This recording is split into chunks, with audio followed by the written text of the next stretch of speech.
Hola, espero se encuentren muy bien.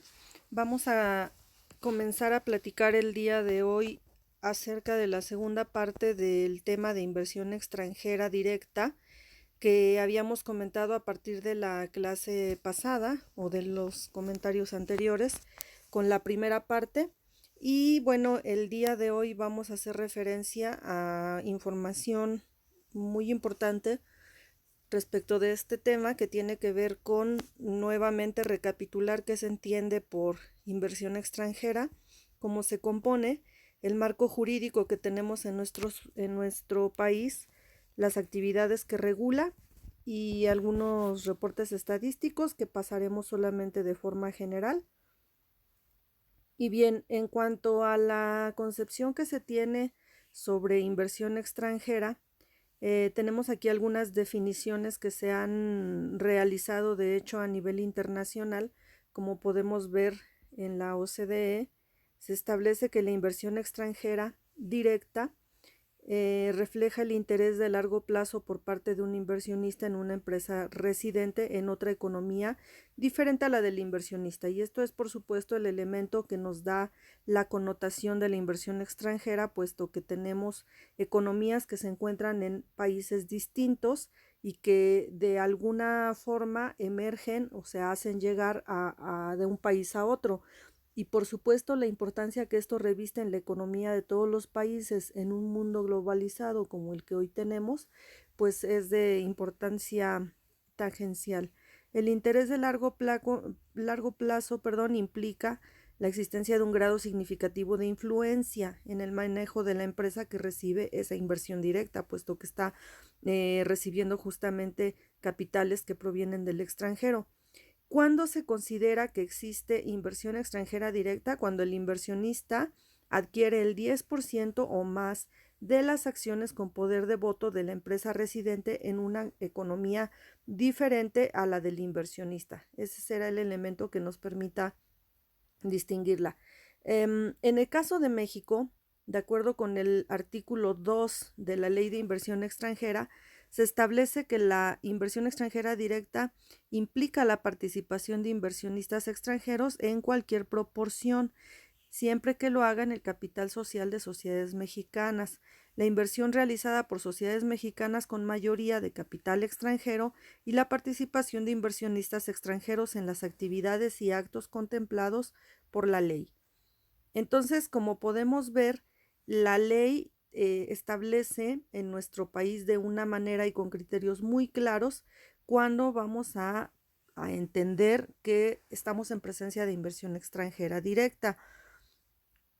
La participación de inversionistas extranjeros a las que hacíamos alusión hace un momento se da a través del establecimiento de una persona moral extranjera en el territorio nacional.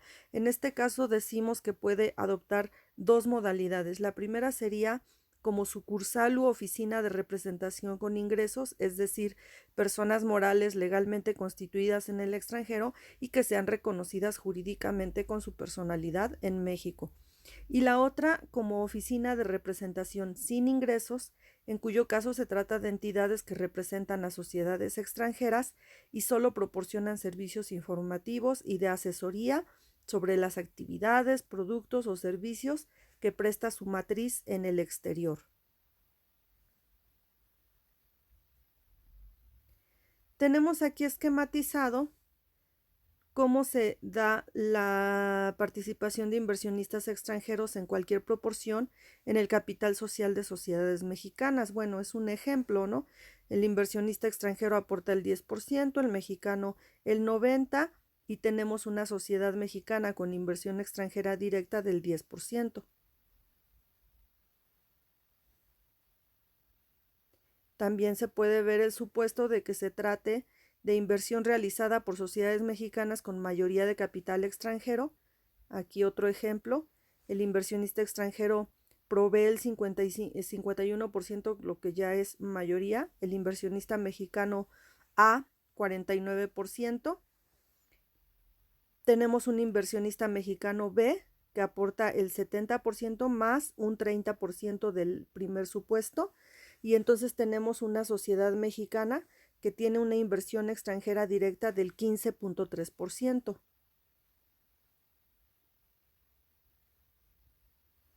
También la inversión realizada por sociedades mexicanas con mayoría de capital extranjero. El primer supuesto de la inversionista mexicano A es solo que aquí lo tenemos invertido, es decir, en el primer caso veíamos al inversionista extranjero con 51% y aquí el inversionista mexicano A aporta ese 51% y el extranjero 49%. Esta primera sociedad mexicana, que sería la sociedad mexicana A, tiene un 49% de inversión extranjera y 51% de inversión mexicana. Y después tenemos un inversionista mexicano B que tiene el 60% de la sociedad mexicana A. Este representa el 30% de aportación.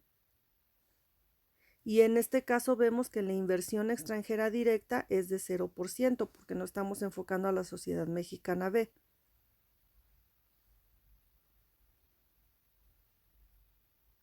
Aquí vemos algunas diferencias significativas entre la inversión extranjera de portafolio y la inversión extranjera directa. La que nos interesa, por supuesto, es la de la columna derecha. Es una inversión en el capital social de las empresas para obtener rendimientos a largo plazo.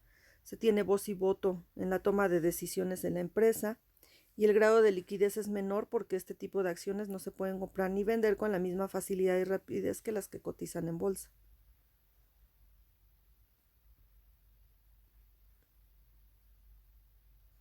Este es el manejo contable de la inversión extranjera directa. Algunos conceptos que sobresalen: los activos, pasivos, capital contable, capital social.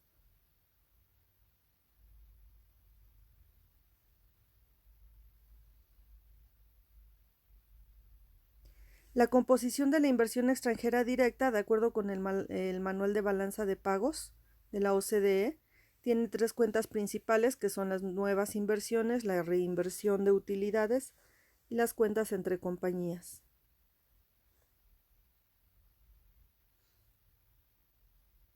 Vemos aquí las características que tienen los flujos positivos y negativos en lo que hace a la inversión extranjera directa. La reinversión de utilidades. En el caso de los flujos positivos, resaltar que se considera inversión extranjera directa porque representa un aumento de los recursos de capital propiedad del inversionista extranjero. Las cuentas entre compañías, entre los flujos positivos e importaciones de activo fijo.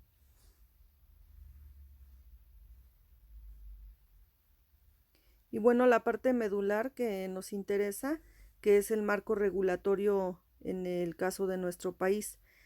Por supuesto, y como en todo marco jurídico, atendiendo a la jerarquía legal, tenemos en primera instancia la Constitución Federal y también como parte del marco regulatorio la Ley de Inversión Extranjera Directa y su reglamento.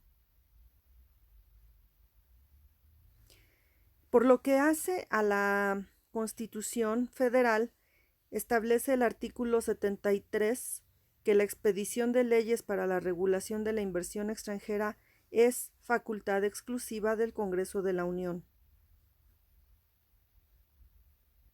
Por su parte, la Ley de Inversión Extranjera es, por supuesto, el marco jurídico preponderante de aplicación en este rubro. Se promulgó en el año de 1993 y la regla general que prevé esta ley es la de apertura sectorial. Esto significa que se puede participar en cualquier proporción en el capital social de sociedades mexicanas, aunque más adelante vamos a ver que existen porcentajes máximos de autorización para que esto suceda, dependiendo del rubro en el cual se desempeñe la persona. Adquirir activos fijos, ingresar a nuevos campos de actividad económica o fabricar nuevas líneas de productos, abrir y operar establecimientos y ampliar o relocalizar los ya existentes, salvo por las excepciones que vamos a mencionar en unos momentos.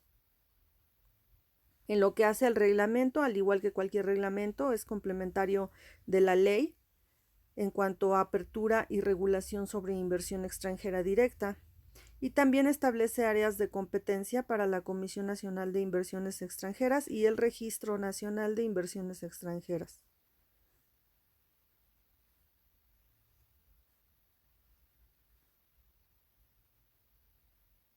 Estas son algunas atribuciones que establece el reglamento para la Comisión Nacional de Inversión Extranjera. Esta comisión tiene a su cargo dictar lineamientos de política en materia de inversión extranjera, así como diseñar mecanismos para promover esta, que de hecho esta inversión extranjera es muy importante para el desarrollo económico de nuestro país, puesto que impulsa la economía y por supuesto la creación de empleos, el intercambio con el extranjero, el comercio internacional, etcétera. Entonces, su importancia es muy grande y es por eso que a través de la comisión se busca establecer mecanismos que promuevan esa inversión o que nuestro país resulte un país atractivo para invertir.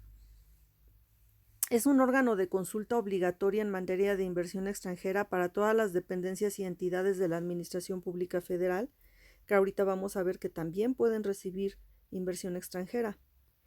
Además de resolver sobre la procedencia, términos y condiciones de la participación de inversión extranjera en actividades o adquisiciones que tengan una regulación específica. Por otra parte, tenemos también al Registro Nacional de Inversión Extranjera, que está obligado a mantener un expediente actualizado sobre las personas con inversión extranjera directa, de conformidad con lo que establece la Ley de Inversión Extranjera, y a través del Registro Nacional de Inversiones. Reportar el comportamiento de la inversión extranjera directa en México, de hecho se encargan de elaborar toda la estadística relacionada con el tema y dar seguimiento al cumplimiento de las obligaciones registrales. Y decíamos hace un momento que hay actividades con regulación específica. Atención con esto. La A se refiere a aquellas actividades reservadas al Estado. La B, las reservadas a mexicanos. La C, aquellas que tienen regulación específica. Y la D, las que requieren autorizaciones de la Comisión Nacional de Inversión Extranjera para una participación mayoritaria. Y tenemos el artículo en el cual se fundamenta lo que estamos comentando. La A, entonces, actividades reservadas al Estado, se refiere a aquellas en las que únicamente el Estado puede participar y por tanto son excluyentes de inversión extranjera. La B se refiere a las actividades en las que solo pueden participar personas o sociedades mexicanas y que además tienen cláusula con exclusión de extranjeros. La C, actividades en las que pueden participar personas o sociedades con inversión extranjera, pero con ciertos límites que no se pueden extender. Y la D, actividades en las que pueden participar personas o sociedades con inversión extranjera con ciertos límites que sí se pueden exceder siempre y cuando lo autorice la Comisión Nacional de Inversión Extranjera. Si se dan cuenta, vamos del grado mayor al grado menor, desde las absolutamente excluyentes hasta las que las permiten pero con cierto límite. Y por sector económico tenemos esto. Los servicios financieros y de seguros se ubican, como ustedes pueden ver, entre B, C y D. Pero vean los porcentajes. Máximo 49%. Las que están en la columna D se pueden extender si lo autoriza la comisión. En los servicios educativos vemos la misma situación, así como en los servicios profesionales, científicos y técnicos. Se encuentran en el apartado D, que sería, pueden aumentar su inversión siempre y cuando la comisión lo autorice.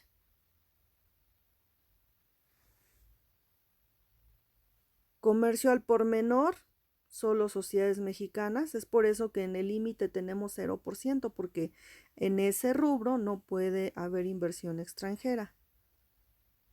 En agricultura, ganadería y pesca tenemos C. Esto quiere decir que sí puede haber inversión extranjera, pero solamente hasta 49% y no se puede extender. En este caso no se podría buscar la autorización de la comisión. En el área de construcción sí puede haber inversión extranjera y sí se puede extender con la autorización de la comisión, porque estamos en el supuesto D. En la industria manufacturera también puede haber inversión extranjera, pero no se puede extender. Todo lo que es información en medios masivos sí puede aceptar inversión extranjera sin extensión, a excepción de la telefonía celular, como podemos ver aquí, en donde sí puede haber una extensión. Y miren, telégrafos y radiotelegrafía son exclusivos del Estado mexicano, ahí 0%. Servicios de radiodifusión y otros servicios de radio y televisión solamente para mexicanos, tampoco puede haber inversión extranjera.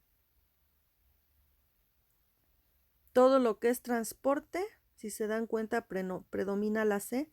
Puede haber inversión extranjera, pero no puede extenderse, a excepción de servicios portuarios, sociedades navieras, sociedades concesionarias de aeródromos y vías férreas, construcción de vías férreas. En este caso son D, ahí sí se puede ampliar la inversión extranjera. Transporte terrestre nacional de pasajeros, turismo y cargas sin incluir servicios de mensajería y paquetería, solo para los mexicanos. Correos, puertos, aeropuertos, helipuertos, petróleo, petroquímica básica, minerales radioactivos, áreas exclusivas del Estado mexicano. Al igual que la electricidad y la generación de energía nuclear.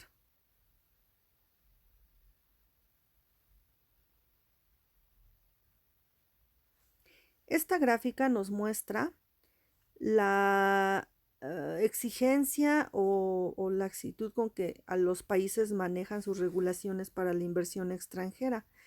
De hecho, México se encuentra más o menos en el punto medio, es decir, ni tan cerrado a la inversión extranjera, ni tan abierto a la misma. Es decir, algunos rubros se siguen manejando de forma exclusiva para el Estado mexicano, otros se encuentran abiertos, como ya lo vimos, a la inversión extranjera, pero la regula, no deja que sea una inversión que vaya más allá de ciertos porcentajes en algunos rubros. Justamente esa es la actividad que lleva a cabo el Estado, de poner estos límites a la inversión extranjera para proteger sobre todo aquellas áreas que se consideran o se estiman relevantes, sobre todo en términos de seguridad nacional, como ya pudimos verlo hace un momento. Y bueno, estas son algunas estadísticas. Van a tener ustedes la presentación en el apartado correspondiente a los contenidos, para que pues vean estas gráficas que son muy ilustrativas, a pesar de que ya tienen algunos años. No ha habido demasiado cambio en esto, es decir, a los países con los que se tiene el más importante intercambio comercial o aquellas áreas en donde se tiene mayor inversión extranjera. Generalmente nos hemos movido más o menos en el mismo tipo de industria en donde más se invierte a partir de inversión extranjera, y también en las áreas de, pues digamos que de atracción que nuestro país tiene respecto de los demás para invertir en ciertas áreas. Esto combinado, por supuesto, con la función que ha tenido el Estado para incentivar esta inversión. Y bueno, ya por último, resaltar la importancia del registro nacional de inversión extranjera, porque se trata de un órgano que lleva a cabo labores muy importantes, entre ellas la de generar reportes por tipo de inversión, lo que serían nuevas inversiones, reinversión de utilidades, cuentas entre compañías, por sectores económicos, utilizando una clasificación oficial, el origen de la inversión, es decir, de dónde proviene, y el destino geográfico, dónde es que más se invierte. Este registro pues lleva a cabo todas estas estadísticas de las que hablábamos hace un momento y no deja de tener pues sus áreas de oportunidad. Por ejemplo, aquí vemos que de pronto hay rezago en las cifras y en las actualizaciones porque hay empresas que no reportan a tiempo su información y esto genera rezagos, por supuesto. En el caso de la estadística por entidad federativa, solamente obliga a las empresas a reportar su domicilio fiscal y esto no necesariamente corresponde con el lugar donde se llevan a cabo las inversiones. Por otra parte, de lo que hace al país de origen solo se considera el origen inmediato del inversionista, de dónde proviene, dónde tiene asentados sus negocios. Esto no necesariamente refleja que el inversionista corresponda a esa nacionalidad a donde está asentada su industria.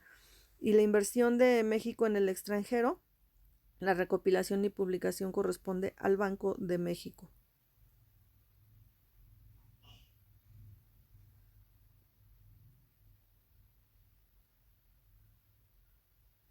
Algunas otras razones por las cuales de pronto existe un rezago o un sesgo en en los reportes, en las estadísticas. Y algunos ejemplos de cómo lleva a cabo sus estadísticas el Registro Nacional. Bien, pues de la lectura de estos informes y de estas estadísticas se obtiene información valiosa para el Estado mexicano porque pueden identificar cuáles son las áreas en donde mayormente hay atracción de flujo extranjero, de inversión extranjera. Pueden, por supuesto, tomar decisiones que estén relacionadas con ello para incentivar o, por qué no, para desincentivar la extranjera e incentivar la nacional, etcétera. Todo esto estará empatado a políticas gubernamentales que lleven a la toma de decisiones en uno u otro sentido. Finalmente, esta regulación es la que va a sentar las bases para llevar a cabo esta toma de decisiones. Y bueno, con esto estaríamos concluyendo esta parte. Les dejo la información en el apartado que comentábamos y nos vemos en la siguiente.